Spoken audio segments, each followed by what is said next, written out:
Assalamualaikum warahmatullahi wabarakatuh. Saudara sekalian, jumpa lagi dengan saya dalam kuliah hadis yang pada kesempatan ini kita akan membahas tentang hadis terkait dengan metode dakwah. Saudara sekalian, metode dakwah saya kira sangat populer di kalangan mahasiswa Fakultas Dakwah atau khususnya pada mahasiswa komunikasi dan penyiaran Islam. Oleh karena itu pada kesempatan ini coba kita review kembali terkait dengan pemaknaan metode atau metodologi.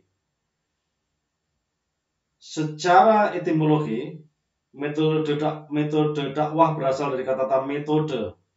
Metode sendiri berasal dari dua kata, yaitu meta yang berarti melalui dan hodos yang diartikan jalan atau cara, yaitu cara yang dilakukan oleh seorang untuk mencapai tujuan. Jadi metodologi itu secara bahasa diartikan cara yang harus dilakukan oleh seseorang untuk mencapai tujuan. Itu namanya metodologi. Sedangkan kata dakwah berasal dari kata da'a yang berarti memanggil, menyeru, mengajak, mengundang.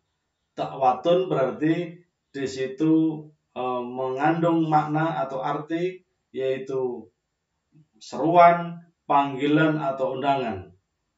Oleh karena itu di sini bisa diartikan bahwa metode dakwah itu adalah sebuah upaya sistematis yang dilakukan oleh seorang dalam rangka mempengaruhi, mengajak seorang atau mat'u untuk menjalankan perintah Allah dan menjauhi segala larangan-larangannya. Ini adalah pengertian metode dakwah. Nah, metode dakwah ini merupakan cara-cara sistematis yang menjelaskan arah strategi dakwah.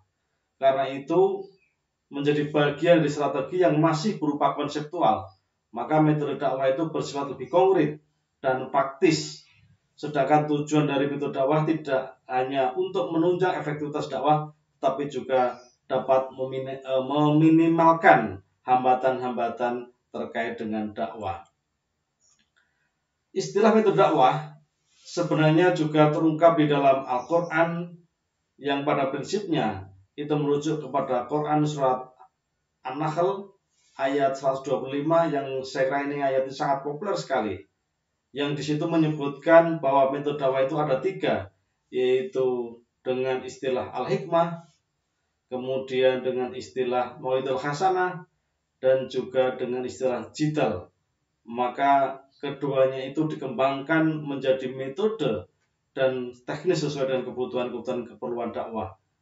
Maka ayat itu berbunyi a'udzubillahi minasyaitonirrajim bismillahirrahmanirrahim ud'u ila sabili rabbika bil hikmati wal mau'izatil hasanati wajadilhum billati hiya ahsan inna rabbaka huwa a'lamu biman dhalla an sabilihi wa huwa a'lamu bil muhtadin. Yang artinya serulah manusia ke jalan Tuhanmu dengan hikmah. Ud'u ila sabili rabbika bil hikmah wal mau'izatil hasanah, dan pelajaran yang baik atau nasihat yang baik.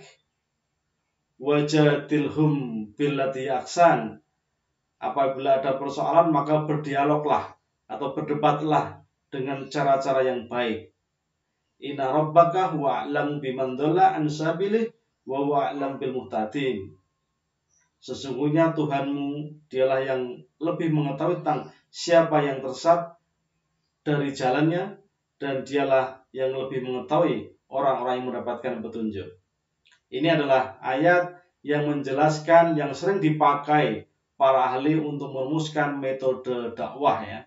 Jadi di situ metode dakwah, metodologi itu yang tadi diartikan sebagai jalan atau yang diartikan sebagai upaya-upaya sistematis yang dilakukan oleh seorang dalam rangka mempengaruhi atau mengajak seorang untuk menjalankan perintah-perintah Allah. Maka caranya adalah dengan cara bil hikmah, atau orang lain menyebutnya sebagai sebuah dengan cara pengetahuan atau kebajikan atau kebijaksanaan.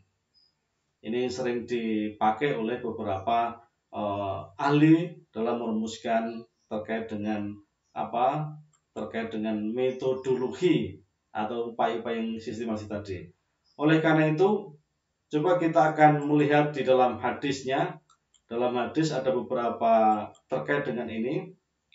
Yang pertama adalah terkait dengan metode dakwah. Hadisnya juga cukup populer. Hadis yang berbunyi, saya bacakan ya. Bismillahirrahmanirrahim. An Abi Hurairah radhiyallahu anhu qala ja'a rajulun ila Rasulullah sallallahu alaihi wasallam faqala halaktu faqala wa ma daka qala waqatu bi ahli fi Ramadan qala tajidu raqabatan qala la qala fahal tastati'u antasuma syahraini mutatabi'aini qala la qala fatastati'u antut'ima sitina miskina qala la qala faja'a rajulun minal ansori bi'arakin wal araqul miktalu fihi tamrun faqala adhab bihada fatasaddaq bi qala ala akhwaja minna ya Rasulullah walladzi ba'atsaka bil haqqi ma baini la bataiha ahlul baitin akhwaju minna wala adhab fa'atimhu ahlaka. Saudara sekalian, jadi hadis ini kalau kita terjemahkan secara sederhana, bahwa telah menceritakan kepada kami Abu Yaman ya, telah menceritakan kepada kami Abu al-Yaman yang mengabarkan kepada Su'aib az-Zuhri yang telah mengabarkan kepada Humaid bin Abdurrahman bahwa Abu Hurairah radhiyallahu anhu berkata ketika kami sedang duduk bermajelis bersama Nabi, maka tiba-tiba ada seorang laki-laki datang sambil menyampaikan, berkata kepada Nabi, wahai Rasulullah, binasalah aku. Ini seorang laki-laki itu, beliau bertanya, kemudian Nabi bertanya, ada apa denganmu? Orang laki-laki itu menjawab, aku telah berhubungan dengan istriku aku sedang berpuasa. Maka Rasulullah SAW bertanya, apakah kamu memiliki budak sehingga kamu harus membebaskannya? Orang itu menjawab, tidak. Lalu Nabi bertanya lagi, apakah kamu sanggup bila berpuasa selama 2 bulan berturut-turut? Orang itu menjawab, tidak. Lalu beliau bertanya lagi, apakah kamu memiliki makanan untuk diberikan kepada 60 orang miskin? Kemudian orang itu menjawab lagi, tidak. Kemudian sejenak Nabi Muhammad SAW terdiam. Ketika kami masih dalam keadaan tadi, Nabi Muhammad kemudian memberikan satu keranjang berisi kurma. Lalu beliau bertanya, mana orang yang bertanya tadi? Orang itu menjawab, aku. Maka beliau bersabda, ambillah kurma ini lalu bersedekahkanlah dengan orang-orang yang miskin. Kemudian orang tadi berkata, apakah ada orang yang lebih fakir dariku, wahai Nabi? Kemudian dia menjawab, demi Allah, tidak ada keluarga yang tinggal di antara dua perbatas ini yang paling fakir di antara dua gurun pasir tadi. Kemudian mendengar itu Nabi Muhammad tertawa sehingga tampak gigi serinya. Kemudian beliau bersabda, kalau begitu ambillah sekeranjang kurma ini, kemudian makan bersama keluargamu. Ini adalah hadis yang mengisahkan bahwa ada seorang laki-laki yang datang kepada Rasulullah. Dia mengaku, dia bercerita bahwa mereka telah melakukan hubungan seks pada waktu puasa. Maka kemudian di sini Rasulullah SAW kemudian memberikan kifarat atau hukuman yaitu berupa mereka untuk memberikan budak.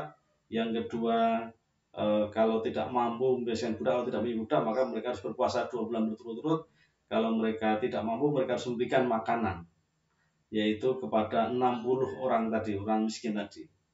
Nah, ini adalah kifarat terkait dengan hukuman bagi seseorang yang melakukan kesalahan, melakukan tindakan-tindakan yang di situ adalah termasuk pelanggaran, maka kemudian dikifarat. Nah, tetapi dalam kasus ini adalah ternyata orang tadi yang datang tadi, seorang laki-laki itu mereka budak tidak mampu, kemudian juga untuk memberi makan orang miskin juga tidak mampu, berpuasa juga tidak mampu, maka kemudian apa yang dilakukan Rasulullah, justru mereka itu diberikan sekeranjang kurma kemudian untuk dibagikan, karena seorang laki-laki termasuk orang yang paling miskin, maka kemudian karena semiskin apapun, maka kemudian orang tadi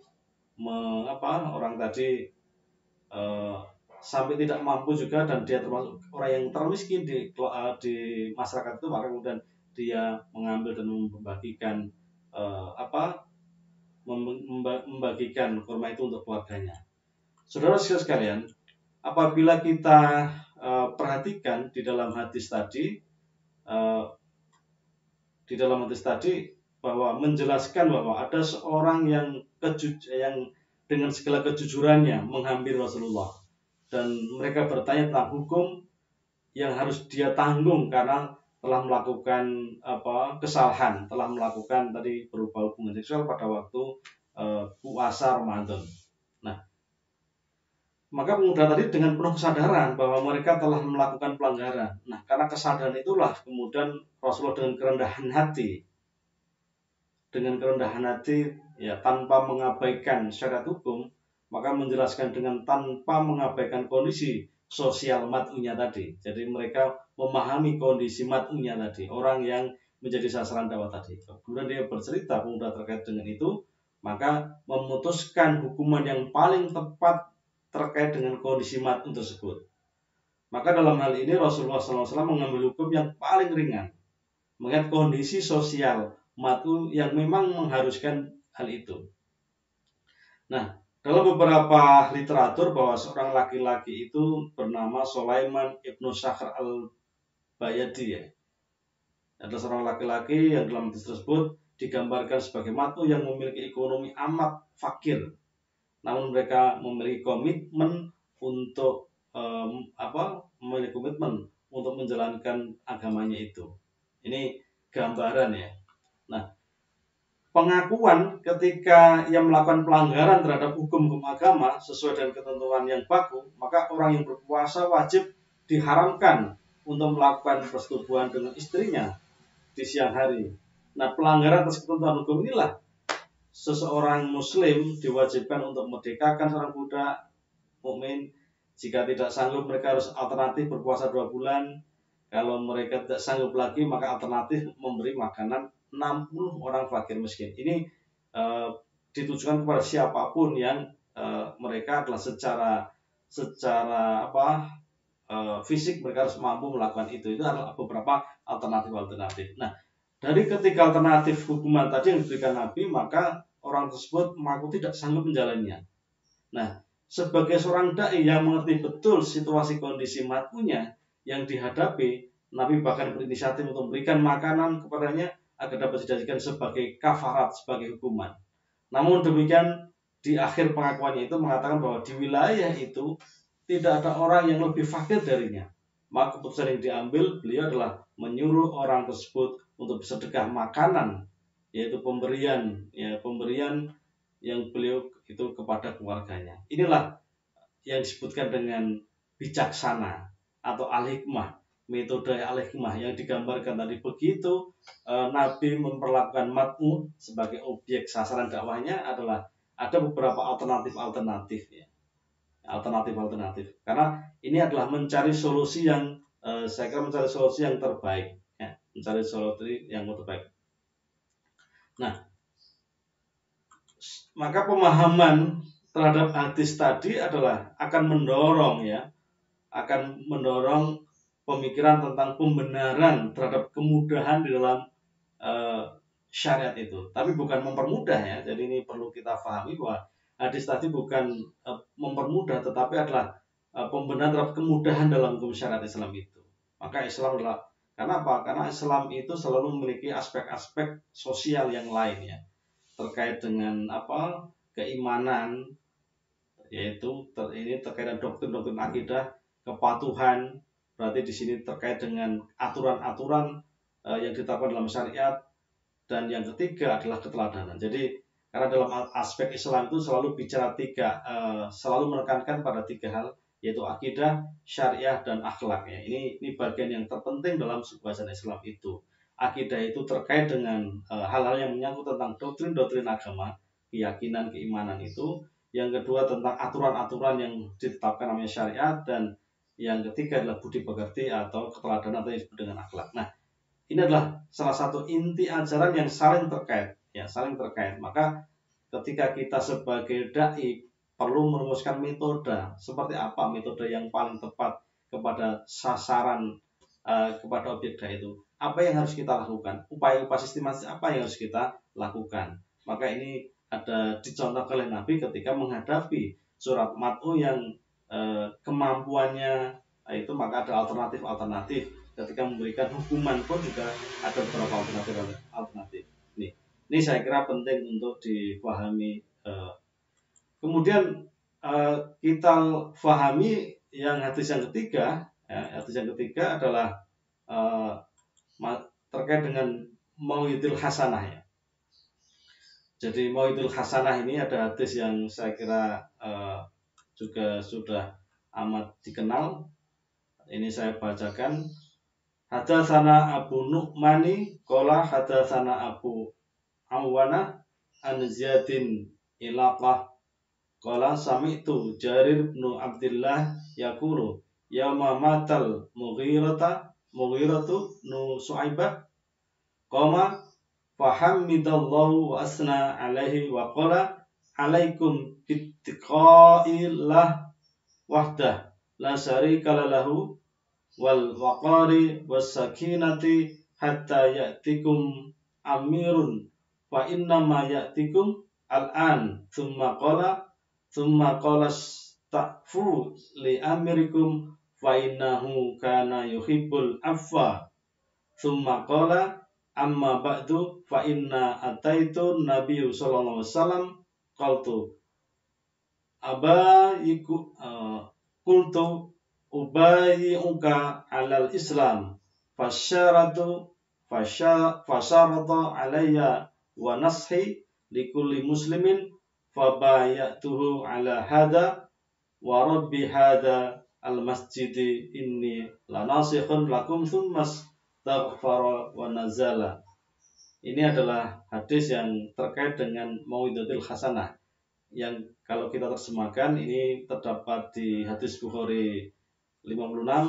Telah menceritakan kepada kami Abu Nu'man berkata, telah menceritakan kepada kami Abu Awanah dari Ziyad bin Alaqah ya, berkata, saya mendengar Jarir bin Abdullah berkata, ketika Al-Mughirah bin Syu'bah meninggal, sambil berdiri dia memuji Allah dan mensucikannya dengan kalimat, wajib atas kalian bertakwa kepada Allah satu-satunya dan tidak menyentuhkan Allah dengan penuh ketundukan dan ketenangan sampai datang pemimpin pengganti yang datang penggantinya.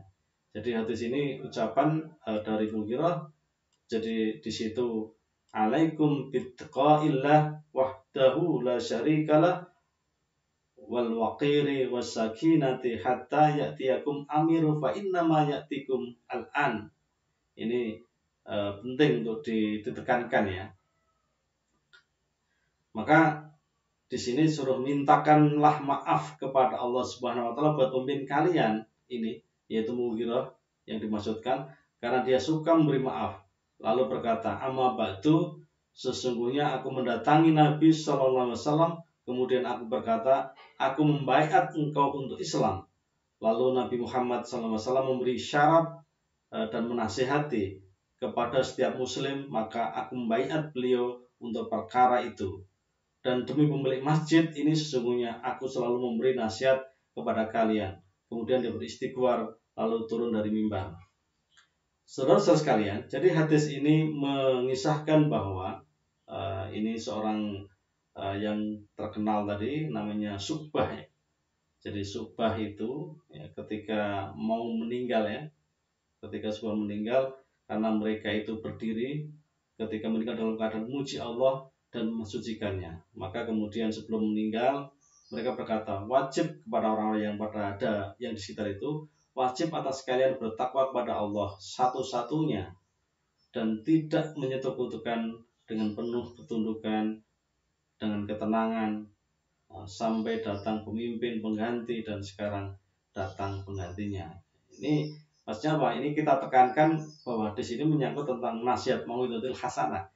Nasihatnya apa? Di situ nasihatnya adalah wajib atas kalian bertakwa kepada Allah satu-satunya dan tidak menyekutukan dan penuh dengan ketundukan dan ketenangan. Ini adalah terkait dengan nasihat-nasihat itu. Nah, maka kemudian ada Nabi mengatakan, mintakanlah maaf kepada Allah buat pemimpin kalian. Tadi ini kata Rasulullah, karena dia suka memberi maaf. Nah, ini contoh bahwa Mughirah itu orang yang suka memberi maaf. Karena itu kemudian lalu amma batu, sungguhnya aku mendatangi Nabi SAW, kemudian aku berkata, kemudian dia membayat tentang masuk Islam. Nah, saudara sekalian, kalau kita pelajari, kita fahami di dalam hadis ini, maka akan kita lihat bahwa di sini metode mau'izatul hasanah itu ya harus ada ajakan untuk berpikir tentang kebenaran melalui jalur logika atau perumpamaan tanpa memberikan jawaban yang positif atau negatif. Kalau kita memahami, jadi kalau kita lihat hadis di atas tentang ajakan-ajakan untuk beriman, bertakwa, harus menjauhi dari perbuatan syirik. Nah, ini ajakan-ajakan atau mau'izatul hasanah ini, nasihat-nasihat yang baik ini, maka gambaran hadis tadi kan memberikan pemahaman bahwa sebuah nasihat itu harus memiliki kebenaran ya. Nasihat-nasihat itu harus ada unsur-unsur kebenarannya, karena dengan nasihat itu sekali lagi harus mengandung nilai kebenaran. Ini yang harus ditekankan. Yang kedua adalah nasihat-nasihat itu harus yang menyejukkan hati tentu, karena nasihat itu harus bukan mengandung kecaman atau mengandung makian.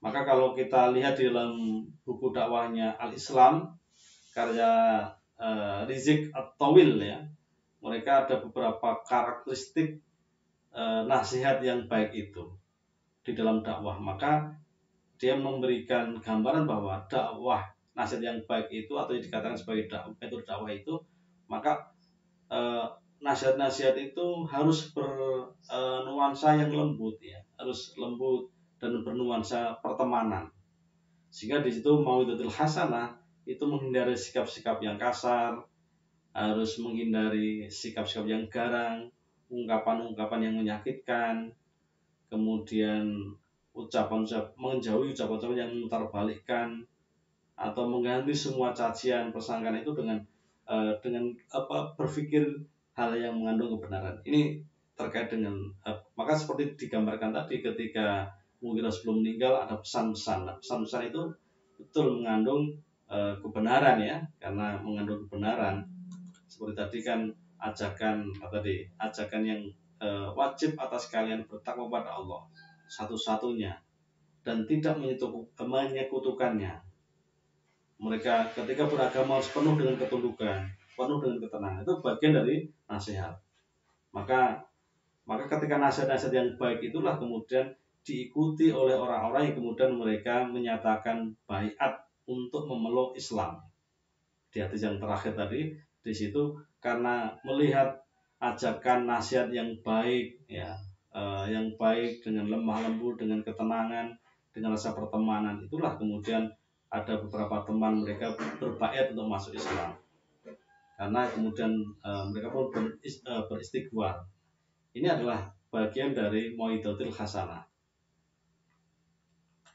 Saudara sekalian, maka makna nasihat itu bagi Allah adalah iman kepadanya. Kalau kita belajar tadi di dalam hadis tadi. Jadi nasihat itu iman kepada Allah, mentauhidkan, menjalankan perintah, menjauhi larangan.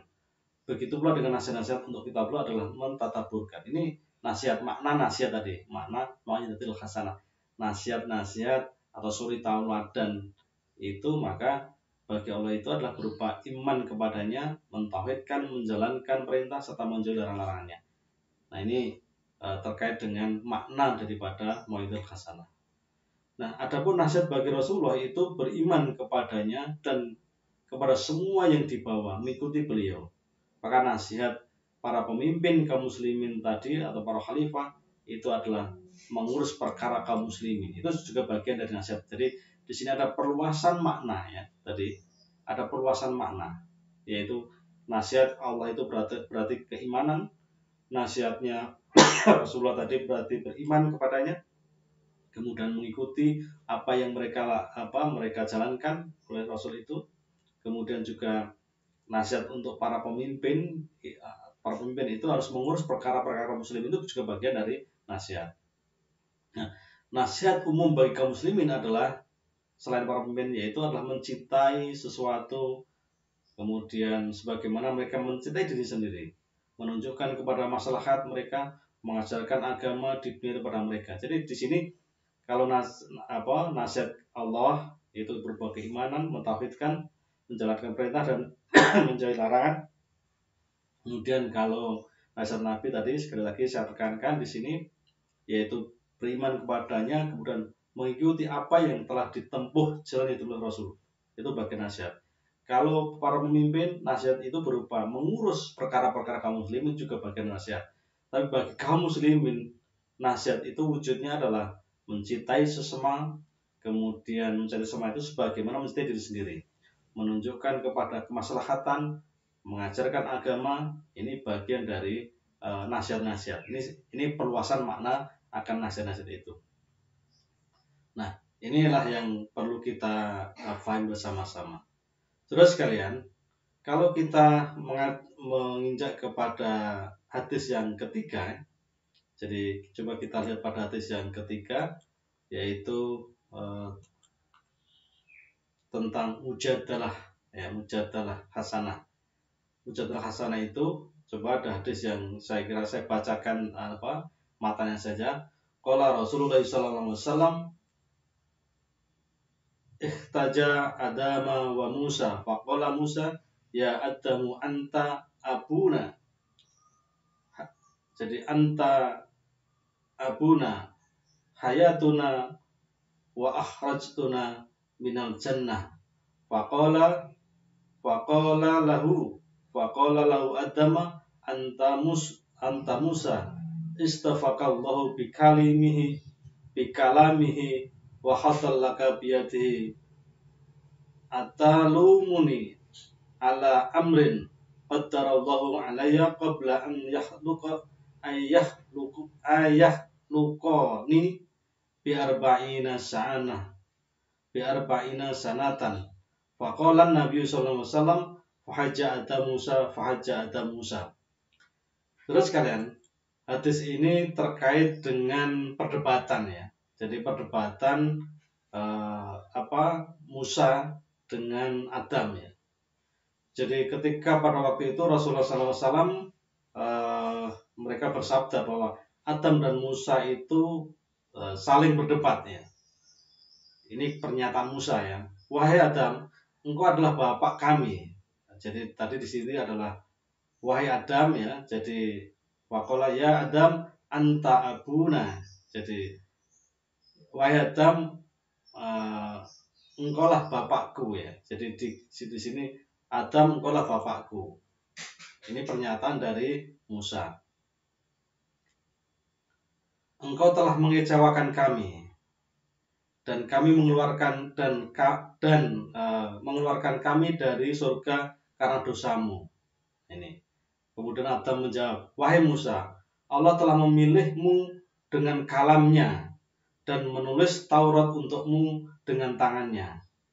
Apakah kamu mencelaku atas perkara yang telah ditetapkan Allah tentukan terhadapku 40 tahun ya sebelum dia menciptakanku. Maka Nabi Muhammad SAW berargumentasi. Maka argumentasi Adam mengalahkan Musa. Maka argumentasi Adam mengalahkan Musa. Jadi hadis ini menjelaskan terkait dengan perdebatan ya. Jadi sekali lagi hadis ini menyangkut masalah perdebatan ya.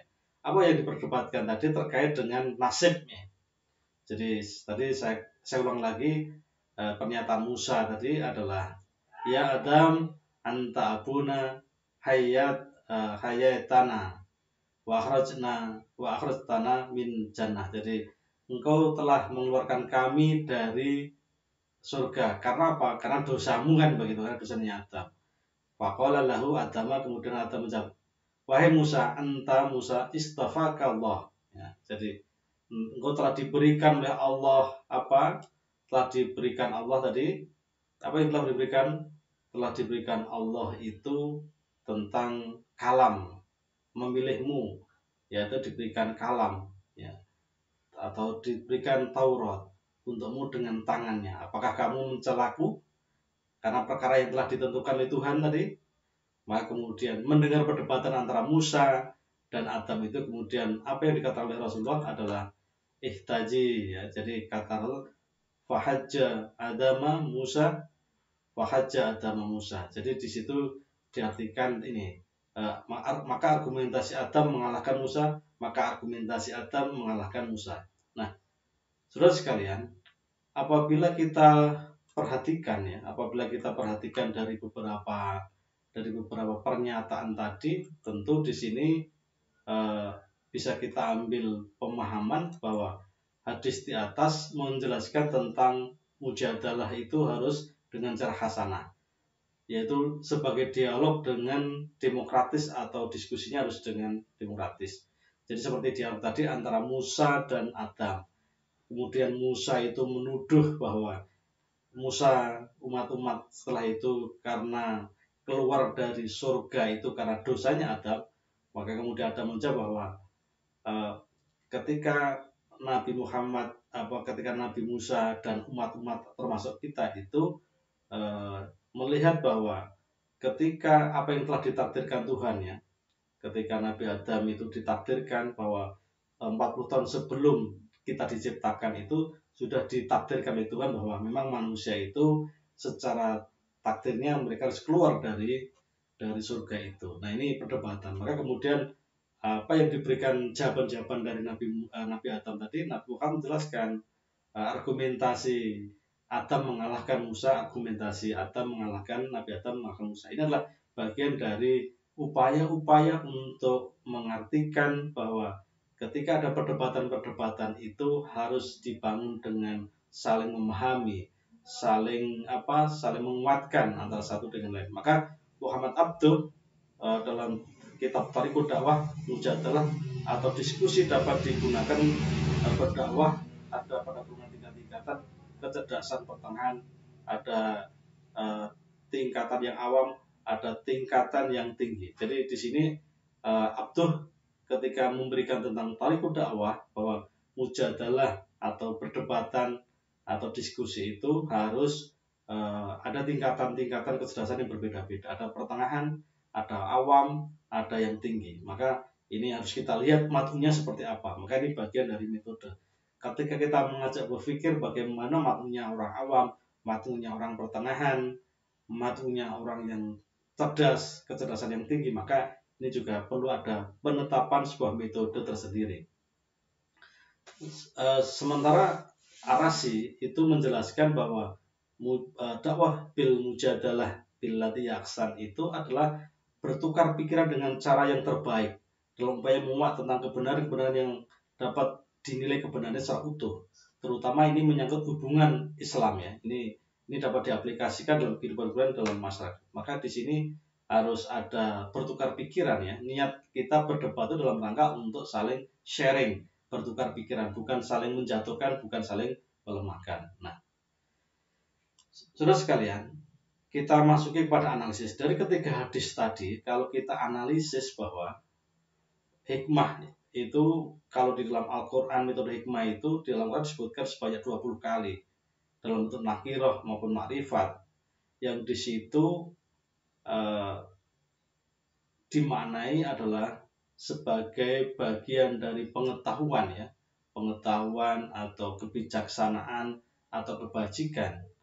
Nah, kebijaksanaan atau kebajikan itu selalu dikaitkan, kalau di hadis pertama tadi adalah mengkait dengan bagaimana hukum, ya, mencegah dari hukum itu dalam rangka untuk mencegah dari kezaliman.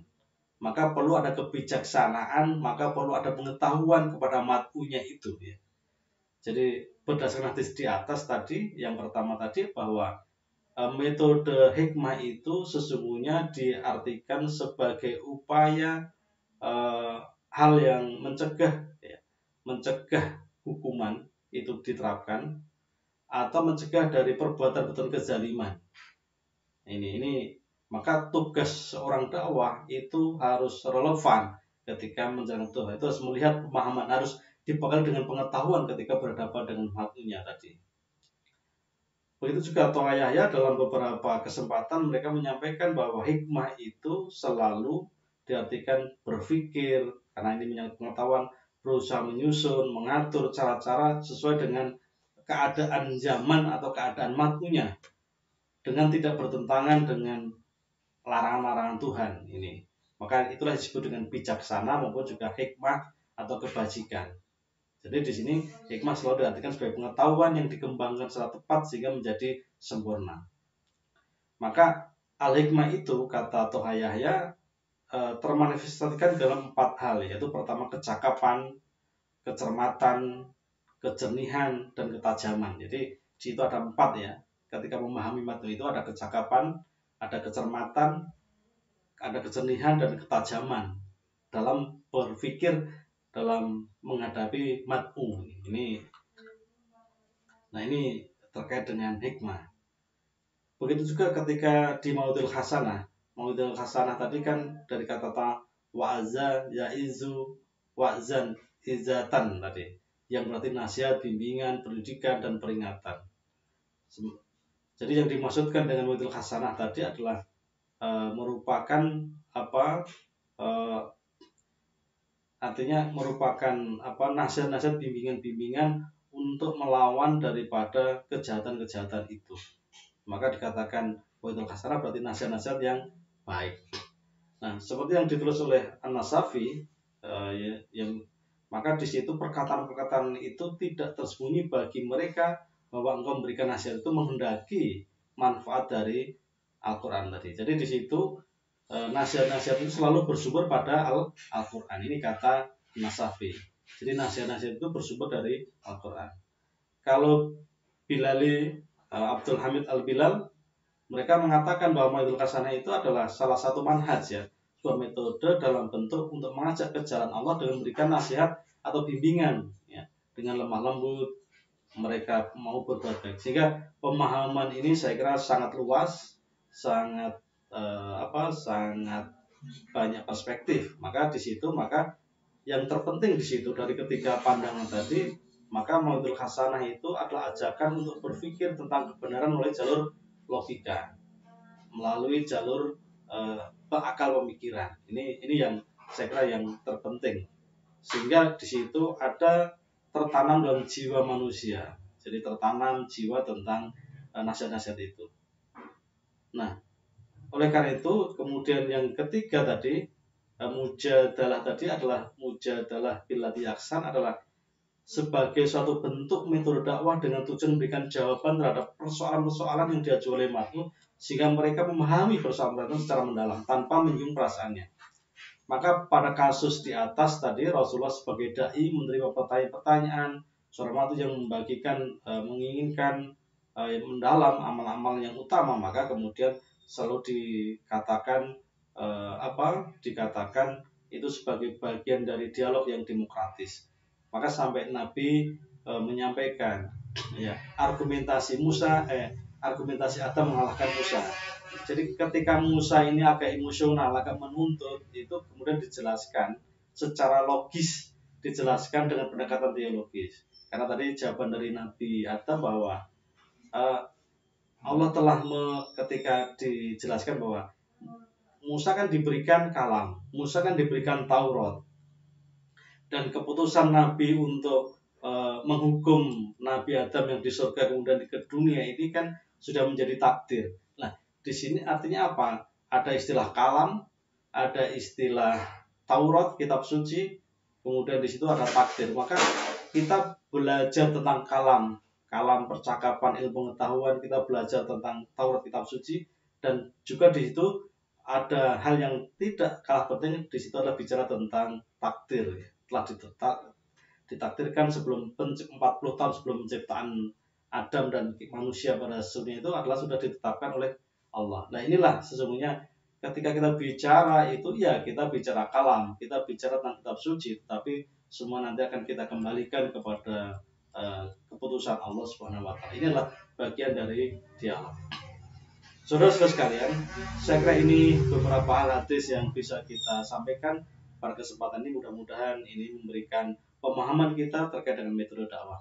Terima kasih dari saya. Assalamualaikum.